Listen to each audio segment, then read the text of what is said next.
అందుకే హనుమ గురించి ఒక మాట చెప్తారు పెద్దలు.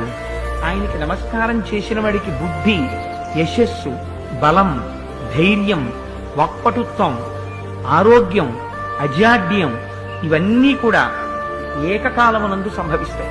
హనుమ అంటే ఒక ప్రత్యేకమైనటువంటి వ్యక్తి రామాయణంలో. ఎక్కడైనా భగవంతుణ్ణి ఆశ్రయించి భక్తులుంటారు. భగవంతుడు ఏ స్థాయిని పొందాడో భక్తుడు కూడా ఆ స్థాయిని పొందిన ఘటన రామాయణంలోని.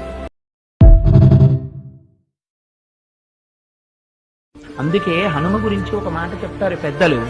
ఆయనకి నమస్కారం చేసిన వాడికి బుద్ధి, యశస్సు, బలం, ధైర్యం, వాక్పటుత్వం, ఆరోగ్యం, అజాడ్యం ఇవన్నీ కూడా ఏకకాలమునందు సంభవిస్తాయి.